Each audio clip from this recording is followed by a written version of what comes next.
Depressão pós-parto em mulheres brasileiras. Olá! Você já deve ter ouvido falar em depressão pós-parto, né?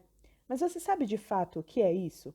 Como identificar sintomas, fatores ou o que acontece com mulheres que estão passando por isso?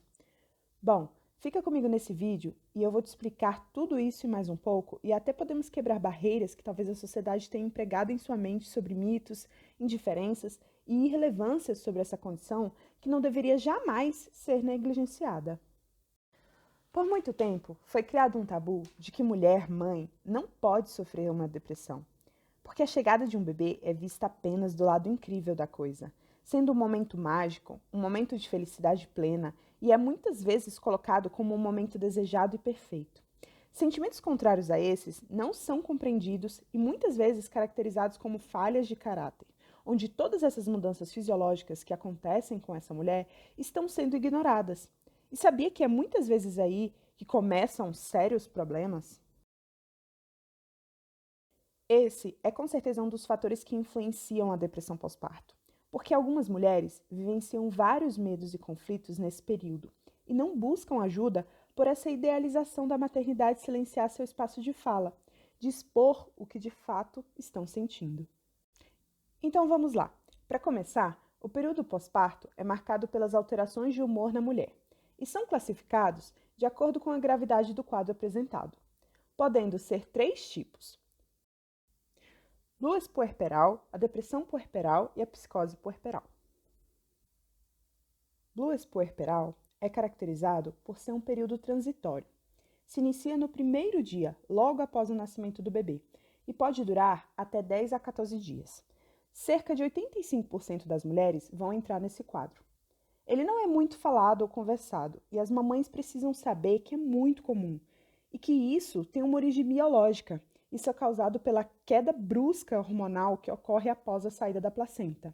Ou seja, você tem uma mulher que é grande produtora de progesterona e quando essa placenta sai, há essa mudança gigantesca no corpo feminino. Neste quadro se apresentam oscilações no humor, choro fácil, cansaço, irritabilidade, tensão, ansiedade. Esses sintomas são apresentados em picos e, de certa forma, também se misturam com momentos bons, não comprometendo o funcionamento social ou a relação com o bebê, e acontecem de forma decrescente, sendo superado até esse período de 2 semanas. Já a psicose puerperal, vemos um quadro mais severo que acomete 1 a cada 1000 mães. Também ocorre nas 2 primeiras semanas pós-parto e com sintomas mais graves, como alucinações e delírios. Nesse caso, torna-se muito necessário acionar os familiares, pois essa mãe e o bebê correm risco de vida. Ao contrário do blues puerperal, os sintomas de depressão pós-parto se apresentam de forma crescente. O quadro de depressão pós-parto, de acordo com o Manual Diagnóstico e Estatístico de Transtornos Mentais, tem seu início nas 4 primeiras semanas após o nascimento do bebê e tem possível comorbidade com estresse, ansiedade e sintomas obsessivo-compulsivos. A depressão pós-parto acomete de 10 a 20% das mulheres no período de até 6 meses após o parto, podendo se estender até 1 ano. Sintomas que estão presentes são perda de interesse em atividades, até mesmo as que ela normalmente se interessaria, perda de prazer considerável, a presença de humor depressivo, que seria um sentimento de tristeza profunda ou um sentimento de vazio, podendo ser acompanhado de um choro fácil e frequente. Também há perda ou aumento do apetite, insônia ou muito sono, agitação ou lentidão, fadiga, um cansaço extremo, uma perda de energia considerável, culpa excessiva ou sentimento de inutilidade, uma dificuldade para raciocinar, para pensar, para se concentrar. Podem até apresentar pensamentos de que o melhor seria morrer, ou até o planejamento de morte, o que seria algo mais grave, que indicaria uma depressão profunda. Mas e o cérebro nessa história toda? O que acontece nele? O cérebro materno desempenha um papel preponderante na condução de alterações fisiológicas durante a gravidez, afetando a função neurológica. Também sofre alterações que preparam o sistema neuroendócrino para regular a liberação pulsátil de ocitocina no parto, durante a lactação e a secreção de prolactina, para assegurar que o leite seja produzido após o nascimento. A prolactina age no cérebro para provocar o comportamento materno.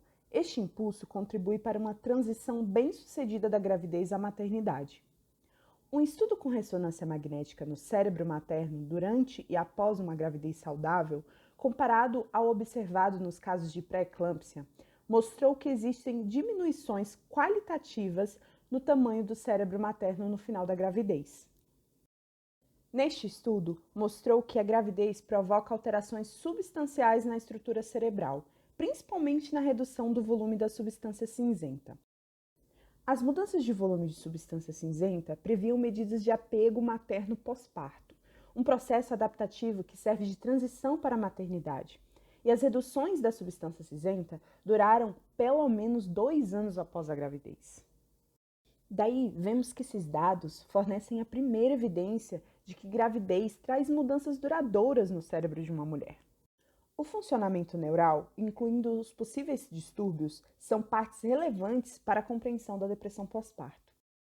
No puerpério, ocorrem bruscas mudanças nos níveis dos hormônios gonadais, nos níveis de ocitocina e no eixo hipotálamo-hipófise adrenal. A redução de produção de ocitocina pode causar graves prejuízos na relação afetiva e social da mulher no período puerperal, principalmente no seu primeiro momento de contato com o bebê. Por exemplo, níveis medidos durante a gravidez e no período pós-parto parecem predizer comportamentos maternos como os de olhar para o rosto da criança, vocalizações maternais, expressão de afeto positivo e toque afetuoso. Os hormônios lactogênicos, ocitocina e prolactina, estão associados a efeitos antidepressivos e ansiolíticos. Alguns estudos sugerem que a amamentação pode ter um efeito protetor sobre a saúde psicológica materna. A lactação tem sido associada a respostas atenuadas ao estresse, principalmente a do cortisol. O sistema límbico, considerado como o centro das emoções, é o principal local de expressão dos receptores da ocitocina, principalmente o hipocampo e a amígdala, sendo este um dos motivos da associação da ocitocina com transtornos afetivos. Dentro do sistema límbico, trabalhamos com alguns neurotransmissores principais: a serotonina, a noradrenalina e a dopamina. Eles estão diretamente ligados ao controle de humor, ansiedade, apetite, sono, libido, irritabilidade, atenção, motivação, recompensa, disposição, prazer, vontade, excitação física e mental, entre outras coisas. Mas calma lá, é importante que você entenda um processo para começar a compreender mais ou menos como os transtornos se desenvolvem. Vamos lá. No nosso cérebro acontece um processo que chamamos de sinapse, o que para esse nosso conteúdo aqui, em especial, nos referimos às sinapses nervosas, mais precisamente às sinapses químicas, que é esse encontro e comunicação entre dois neurônios, e acontece através de neurotransmissores. Quando o potencial de ação chega no botão terminal, vesículas que armazenam os neurotransmissores são deslocadas até a membrana pré-sináptica, se fundem a essa membrana e liberam os neurotransmissores na fenda sináptica. Daí, esses neurotransmissores se ligam a proteínas receptoras específicas no neurônio pós-sináptico. Existem neurotransmissores excitatórios que estimulam a geração de um potencial de ação no neurônio pós-sináptico e existem os inibitórios, que hiperpolarizam o neurônio pós-sináptico, inibindo sua função. Essas substâncias vão regular muitas vezes as emoções, e eu vou te mostrar agora como elas regulam isso usando o exemplo da serotonina. Nessa imagem, vemos o triptofano, que é uma substância vinda da nossa alimentação. E existe uma enzima nesse neurônio que transforma o triptofano em serotonina, a bolinha verde. Essa bolinha fica armazenada dentro de um reservatório, que é essa outra bola marrom abaixo, que chamamos de vesícula. Depois, essa bolinha verde pula para fora do neurônio para grudar no próximo neurônio, o que chamamos de pós-sináptico, que está após a sinapse nervosa. É esse aí de baixo. Então, essa bolinha verde gruda em receptores de serotonina e vai ter um acoplamento desencadeando reações químicas. Cada receptor vai ser responsável pela regulação de uma coisa. Então, tem o receptor da regulação do humor, da ansiedade, função sexual, são vários receptores diferentes. Enfim, grudou a serotonina em um receptor, depois ela desacopla desgruda e aí ela vai ser recaptada por esse canal que vemos aqui em cima. E então voltar para o neurônio inicial e ser destruída por uma substância chamada MAO, monoamina oxidase, que vai destruir essa serotonina em vários pedaços e vamos reciclar novamente. Basicamente, esse é o ciclo normal. Ela nasce, pula, gruda, desgruda, recapta, destrói, nasce de novo. Enfim, se isso acontece, normalmente as coisas estão funcionando bem. Se algo acontecer e houver um desequilíbrio dessas sinapses, é aí que podem começar os problemas. Falhas nos níveis desses neurotransmissores podem desenvolver a depressão. E a mulher já vem com uma alteração hormonal durante todo o período gestacional e no pós-parto. E aí, os neurotransmissores que são liberados às vezes não são suficientes para dar conta dessa regulação hormonal, sabe? Isso ocorre por muitas vezes quando eles são inibidos, não conseguindo ser depositado na fenda sináptica para o suprimento adequado do nosso organismo. Bom, mas há vários estudos sobre esses neurotransmissores, em especial a serotonina, que é muito abordada quando nos referimos à depressão de um modo geral. Há alguns anos, lá por 1950, foi criada a hipótese da serotonina, que se você tiver interesse, pode pesquisar mais a fundo sobre ela. O que você precisa entender, para resumir um pouco dessa correlação de depressão com serotonina, é que os primeiros antidepressivos foram descobertos por acaso nessa época, enquanto estavam sendo testados para tratar outras condições médicas. Porque os pesquisadores percebiam, quando consumido esses medicamentos, o humor das pessoas melhoravam. Daí, os novos medicamentos, tendo como alvo a serotonina, foram sendo desenvolvidos e, como tinham bons efeitos em muitos pacientes, a hipótese da serotonina foi sendo mais aceita. Tá, mas o que isso tem a ver? É que se o problema fosse a serotonina, esses medicamentos seriam eficazes para todos, sabe? E nos dias de hoje vemos que não é. Funcionam para uns e não para outros. Isso porque, na hipótese da serotonina, níveis baixos de serotonina seriam associados à depressão. Mas as pesquisas sobre isso descobriram que baixo nível de serotonina podem alterar o humor de algumas pessoas, não de todas, e que pessoas com depressão não necessariamente apresentam níveis baixos de serotonina. Ou seja, as pesquisas mostram que a deficiência de serotonina não é suficiente ou mesmo necessária para desenvolver uma depressão. Ainda não enxergou o problema? Então, é que muitos profissionais da área da saúde acreditam na hipótese da serotonina como verdade absoluta. E por falta de conhecimento científico, seus pacientes podem ser prejudicados por acharem que se trata só de um desequilíbrio químico, que só pode ser tratado por medicamentos. Esses profissionais muitas vezes desvalorizam ou até podem ser contra outros meios de tratamento, como a psicoterapia, por exemplo, que em vários casos seria muito eficaz sem precisar de uma intervenção medicamentosa.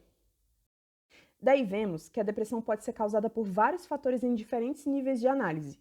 Mesmo que mudanças no cérebro possam fazer parte de uma explicação da depressão, também é necessário levar em conta outros fatores biológicos, psicológicos, sociais e culturais. Conclusão: o cérebro, apesar de ter muitas respostas para a causa da depressão, não deve ser o único a ser avaliado. Bom, depois de todas essas pesquisas, de todo esse conteúdo que te passei ao longo desse vídeo, resolvemos fazer um formulário com alguns desses outros fatores baseados nos relatos em comum de profissionais como neurologistas, psiquiatras, psicólogos, obstetras e doulas. Um formulário para que mulheres que já tiveram filhos respondessem. Através dele, notamos que 7 de 59 mães tiveram depressão pós-parto, e alguns resumos das respostas mais relevantes delas mostram que 5 das 7 não idealizavam ter filhos, 6 não tiveram apoio psicológico na gestação, 3 não têm o progenitor no papel de pai, 5 tiveram relações sociais prejudicadas, 3 com problemas socioeconômicos, 4 viviam em um ambiente psicológico não saudável e 6 apresentaram sintomas depressivos e ansiosos no seu histórico de vida. Então, né, gente, para vocês verem que é bem possível que esses fatores estejam todos interligados e que, para um diagnóstico de depressão pós-parto, vários pontos devem ser levados em consideração. E, por fim, queremos deixar uma importante mensagem do nosso grupo para todos que estão assistindo. Depressão pós-parto, né? Um assunto tão pouco falado, mas tão urgente. A gente pode não ouvir conhecer tantas mulheres que passaram por isto por conta dessa falta de conscientização. Nem mesmo as mães têm sequer noção, já nem sabia disso, não sabe o que é baby blues, sendo que é tão importante, porque há tanta romantização em ser mãe que os conflitos entre a vida dela antes de ser mãe e a partir do momento que ela se torna mãe, onde a vida dela gira em torno totalmente a partir daquele momento para aquela criança, pode desencadear diversos sentimentos, emoções conflituosas que podem acarretar na depressão pós-parto, mas esse não é um dos motivos. São vários. São vários motivos que podem desencadear a depressão pós-parto, como a gente já viu ao decorrer do estudo. Então, é deveras importante que ao longo desse processo de gestação e após o neném nascer, né, ter terapia, ter acompanhamento, ter essa rede de apoio, entende? Muito importante ter esse acompanhamento. Assim como o meu colega João acabou de falar, eu acho de muita importância que mães comecem um processo terapêutico antes de ter o seu filho, porque mesmo que seja uma segunda gravidez, mesmo que seja a mulher já esteja acostumada com o assunto, quando uma criança nasce, quando um filho nasce, nasce sentimentos novos, nasce pensamentos novos. E muitos desses pensamentos, muitos desses sentimentos são reprimidos por não serem socialmente aceitos, como, por exemplo, o medo de não saber cuidar do seu filho, o medo de errar como mãe, o medo de não estar preparada para essa maternidade, principalmente em casos que a mulher descobre, mesmo sem ela nunca ter planejado uma gravidez. Então, vários sentimentos, tanto positivos quanto negativos, surgem quando uma mãe descobre essa gravidez, quando uma mãe tem o seu filho.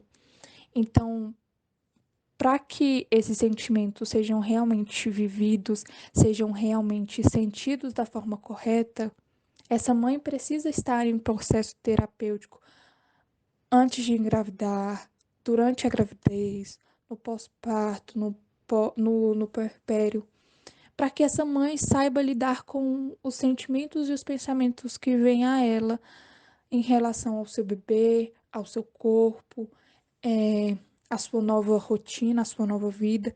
Então, se faz de extrema importância para que a mãe lide bem com essa nova vida dela, que ela esteja em processo terapêutico, para que assim ela possa equilibrar, se permitir sentir tanto pensamentos e sentimentos negativos, quanto sentimentos e pensamentos positivos, para que ela crie um equilíbrio e que ela possa viver de maneira é, saudável para ela essa maternidade real, essa maternidade sem ficções, sem coisas fantasiosas, para que ela tenha uma relação saudável entre ela, mãe, e o seu filho, o seu bebê. Então, que ela perpasse isso da terapia para que possa sentir confortável em criar esse filho e não que reprima todos esses sentimentos e pensamentos e acabe piorando ou entrando numa depressão pós-parto ou numa depressão que conhecemos como a convencional. Bom, entrando nessa questão do acompanhamento psicológico, eu gostaria de ressaltar, né, que agora cada vez mais vão se criando mecanismos para que seja possível buscar esse acompanhamento, né? Por exemplo, um projeto de lei da número 98 de 2018, idealizado pelo Célio Silveira, que visava, propunha que toda gestante, durante a realização do pré-natal, ela deverá ser submetida à avaliação psicológica, com o intuito de se detectar a propensão ao desenvolvimento da depressão pós-parto. E isso foi aprovado pelo plenário, né? E agora, em 2022, dia 7 de junho, teve uma substitutiva da senadora Leila Barros, do PDT-DF, que falava algumas coisas como esse acompanhamento deverá ser feito no primeiro e terceiro trimestre da gestação, e uma vez identificada a doença na gestante, ela deverá ser imediatamente encaminhada para um psicólogo ou psiquiatra. E isso vai ser uma forma de rastreamento, né, inicial da depressão pós-parto. E ele vai ser realizado por meio de questionários padronizados, que vão poder ser aplicados pelos profissionais responsáveis tanto pelo pré-natal e como pelas consultas pós-parto, né? Para acompanhar a gestante e a mãe que teve seu bebê. Vale lembrar também dessa ideologia perfeccionista que é imposta sobre o período de gestação e o pós-parto. Toda essa cultura que perpetua por anos de que essa tem que ser uma fase boa, feliz, fácil, tranquila, leve, pois afinal de contas é uma nova vida que foi gerada, é uma nova criança que veio ao mundo, mas na realidade não é isso que acontece. Então é de suma importância que você tenha sempre em mente que nem sempre vai ser fácil assim. E tá tudo bem se for difícil, tá tudo bem se você só souber chorar nesse período, tá tudo bem se você não conseguir sentir felicidade em ver sua criança ao nascer, tá tudo bem. Cada gestação é uma gestação, cada corpo reage de uma forma. Então não fique trazendo pensamentos que vão estar machucando a sua mente por se porventura você não consegue estar feliz ou se está sendo difícil. Lembre-se, faz parte e tá tudo bem se está difícil. Tá tudo bem se você só sabe chorar. Outra coisa que eu acho que vale muito trazer para dentro dessa conversa é o papel da gente enquanto rede de apoio das mulheres ao nosso redor, porque a gente tem que entender que nem todas as mulheres têm acesso à informação e a serviços de psicologia, por mais que seja muito importante, não é uma realidade da maioria das mulheres. Na verdade, é um privilégio de uma parcela bem restrita da nossa sociedade, que nesse momento a gente faz parte. E eu acho que é nosso papel social de quem se importa de fato com o bem-estar das mulheres, se colocar no lugar de rede de apoio das mulheres à nossa volta e sermos pessoas que vão olhar para aquela mulher como um ser humano, sem permitir que o fato dela ser mãe apague sua subjetividade, sua individualidade e especialmente os seus sentimentos. Cabe a gente falar com as pessoas ao nosso redor e com as mães ao nosso redor sobre depressão pós-parto, sobre maternidade compulsória, sobre a realidade de todo esse processo. A gente não precisa ser mais uma pessoa julgando uma mulher e questionando todas as suas atitudes enquanto mãe. A gente pode sim ser alguém que vai somar nesse processo. Hoje a sociedade coloca muitos estereótipos de como uma mãe deve agir, de como uma mãe deve pensar, de como uma mãe deve fazer ou criar o seu filho. Então, querendo ou não, a sociedade em geral já coloca muito peso nas costas da maternidade.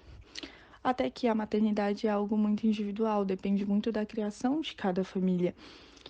E por este motivo, a rede de apoio dentro de casa também é muito importante, como o esposo, o pai da criança, ou então a avó, o avô, os primos, as tias, alguém que possa segurar sua mão quando você está em momentos de vulnerabilidade.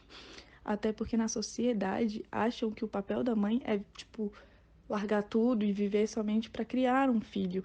E nem sempre é a realidade de uma mãe.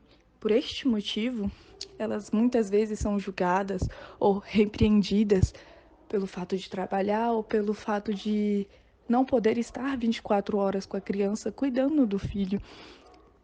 Então, acho que é algo muito importante que devemos ressaltar também. É isso. Seja você quem for, que esteja nos ouvindo agora, ao se deparar com um possível caso de depressão pós-parto perto de você, entenda, console, se informe e depois ajude.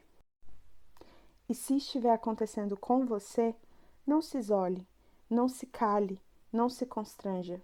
Peça ajuda, lute por você, lute pelo seu bebê, porque, como já foi dito, isso acontece.